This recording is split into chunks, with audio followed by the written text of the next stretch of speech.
पाकिस्तान बौखलाए हुए है, फायरिंग शुरू की जा रही है। दरअसल एलओसी पर पाकिस्तान की तरफ से लगातार सीज फायर का उल्लंघन किया जा रहा है। भारत की कार्रवाई से पाकिस्तान के पसीने इस वक्त छूट चुके हैं और काफी परेशान, टेंशन में पाकिस्तान इस वक्त नजर आ रहा है और संघर्ष विराम का एक बार फिर से ये उल्लंघन किया है। हालांकि पिछले कई दिनों से लगातार संघर्ष विराम का उल्लंघन पाकिस्तान कर रहा है और जिसका जवाब भारतीय सेना भी लगातार मुंहतोड़ जवाब दे रही है। कुपवाड़ा, बारामूला और उरी में सीज फायर का उल्लंघन इस वक्त पाकिस्तान की तरफ से किया गया और भारत ने इसका मुंहतोड़ जवाब भी दिया है।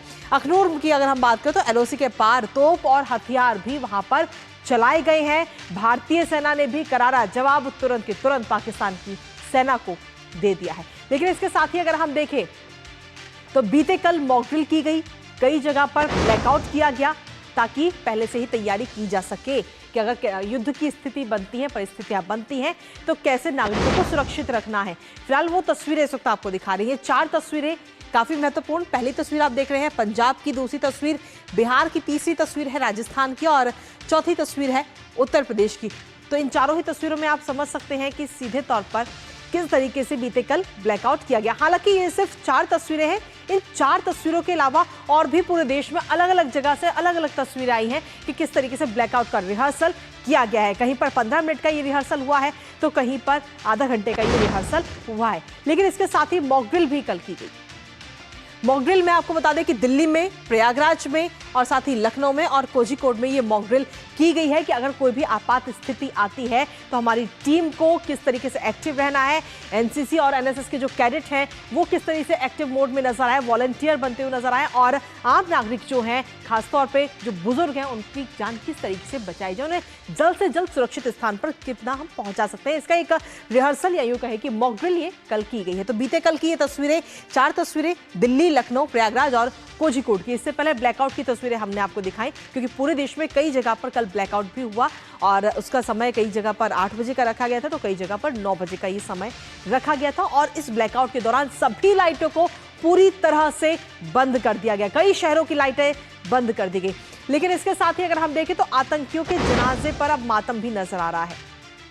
दरअसल ये तस्वीर सामने आई है जब आतंकियों को मार गिराया गया तो उसके बाद में जो उनका जनाजा था वहां पर आतंकी एक नजर आता है जो कि नमाज पढ़ता हुआ नजर आया। आतंकियों की मौत पर पाकिस्तानी सेना का ये मातम, क्योंकि आतंकियों की मौत हुई, उनका जनाजा, और लेकिन इस जनाजे में पाकिस्तानी सेना के कई सारे जो अफसर हैं वो इसमें शामिल होते हुए नजर आए। एलईटी के हेडक्वार्टर मुरीदके में ये जनाजा निकाला गया। जनाजे में पाकिस्तान की सेना के कई अफसर इसमें शामिल होते हुए नजर आए थे, जिसकी तस्वीर भी इस वक्त हम आपको दिखा रहे हैं।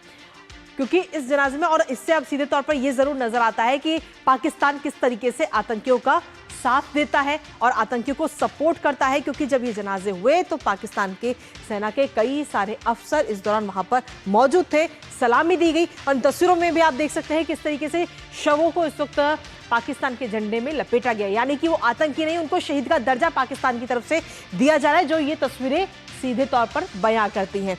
इसके साथ ही कई सारे पाकिस्तान जो है इस वक्त अपना प्रोपेगेंडा अपना रहा है, कई सारे फेक न्यूज़ फैला रहा है भारत के खिलाफ। किस तरीके से वो भी आपको बताते हैं। भारत के खिलाफ झूठी खबरें लगातार पाकिस्तान के जो तमाम सोशल मीडिया प्लेटफॉर्म है वहां से वायरल की जा रही हैं। सोशल मीडिया पर फर्जी दावे किए जा रहे हैं और आज के नहीं बल्कि पुराने 3-3, 4-4 साल पुराने वीडियोज को साझा किया जा रहा है सोशल मीडिया प्लेटफॉर्म पर। पाकिस्तान एयरफोर्स का श्रीनगर एयरबेस पर हमले का दावा पाकिस्तान की तरफ से किया गया कि उन्होंने श्रीनगर एयरबेस पर हमला किया है, लेकिन वो दावा सिरे से खारिज, क्योंकि कई तस्वीरें जो हैं उनमें से खैबर पख्तूनख्वा में जो सांप्रदायिक झगड़ा हुआ था उसकी तस्वीरें इसमें शामिल हुई हैं। सांप्रदायिक झगड़ों के बाद में अगर हम देखें तो जो ये वायरल की जा रही है खबरें, भारत के खिलाफ एक प्रोपेगेंडा अपनाया जा रहा है, उस पर अभी तक कोई ठोस सबूत नहीं है पाकिस्तान के पास में। पीआईबी फैक्ट चेक ने झूठ का, पाकिस्तान का जो ये झूठ है उसका पूरी तरह से पर्दाफाश कर दिया है और लगातार अभी भी किया जा रहा है। सरकार की अफवाहों पर ध्यान न देने की अपील सरकार कर रही है और साथ ही सरकार का कहना है कि आधिकारिक स्रोतों द्वारा जो जानकारी आप तक पहुंचाई जाए आप सिर्फ उसी पर भरोसा करें। तो ये तमाम वीडियो, लेकिन इसके साथ ही पीआईबी आखिर किस तरीके से फैक्ट चेक कर रही है और कितने जो झूठ है उनका पर्दाफाश किया वो आपको बताते हैं। सबसे पहले भारतीय सेना ने सफेद झंडा लहराया, ये पाकिस्तान की तरफ से दावा किया गया, जिसकी हम तस्वीर भी हम आपको दिखा रहे हैं। लेकिन वही सच ये है कि ये पुराना वीडियो है और पुराना वीडियो भी तब का है जब पाकिस्तान की आर्मी ने ही सफेद झंडा लहराया। तो ये उस दौरान का वीडियो पहला। और इसके साथ ही अगर हम अगले फोटो पे बात करें तो ये पहला झूठ जो पाकिस्तान का सामने आया है और इसका पीआईबी फैक्ट चेक ने इसका पूरा पर्दाफाश किया है पाकिस्तान के इस झूठ का। लेकिन इसके साथ ही जो दूसरी तस्वीर की अगर हम बात करें तो दूसरी तस्वीर का भी रुख कर लेते हैं। दूसरा झूठ, भारतीय लड़ाकू विमान को मार गिराया गया। ये दावा पाकिस्तान के कई सारे सोशल मीडिया प्लेटफॉर्म जो है, ट्विटर है, उसकी तरफ से किया जा रहा है। और लेकिन सच ये है कि फरवरी 2025 का ये वीडियो है। मिराज 2000 ग्वालियर में ये क्रैश हुआ था और उस दौरान का ये वीडियो साझा करके कहा जा रहा है कि पाकिस्तान ने भारतीय लड़ाकू विमान को मार गिराया। तो किस तरीके से पाकिस्तान झूठ पे झूठ बोले जा रहा है वो इस वक्त सभी के सामने है और सोशल मीडिया पर ये तमाम अफवाहें इस वक्त फैलाई जा रही हैं इन वीडियो के जरिए।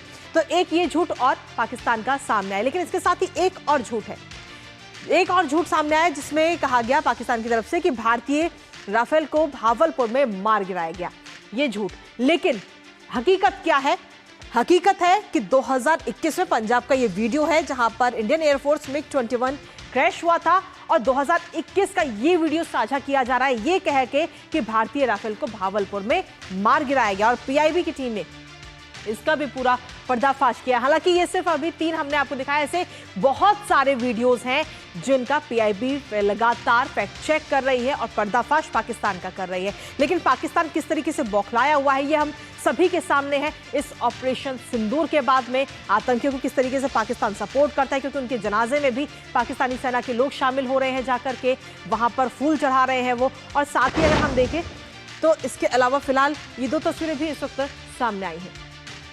दरअसल आपको बता दें कि ऑपरेशन सिंदूर के बाद अब आज सुबह की जब हम बात कर रहे हैं तो श्री सिद्धि विनायक मंदिर और बेंगलुरु के जो गवि गंगाधरेश्वर मंदिर है वहां पर विशेष पूजा आराधना आज की गई है और उस दौरान की ये दोनों तस्वीरें इस वक्त हम आपको दिखा रहे हैं।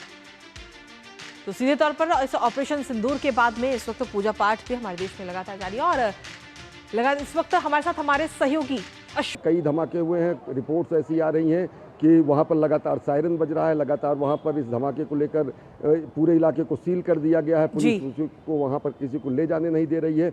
लेकिन एक बात ये स्पष्ट करना होगा कि हमारी सेना ने जब कल पूरा प्रेस कॉन्फ्रेंस करने के बाद और जिस तरीके से एनएसए का बयान आया है, भारत ने साफ तरीके से कहा कि हमने केवल आतंकवादी ठिकानों को निशाना बनाया है, हमने सिविलियन या रिहायशी या फिर किसी वाणिज्यिक या आर्थिक क्षेत्र को निशाना नहीं बनाया है। और हमारे हमले 1:05 से लेकर गुजरी रात में 1:30 तक हुए हैं।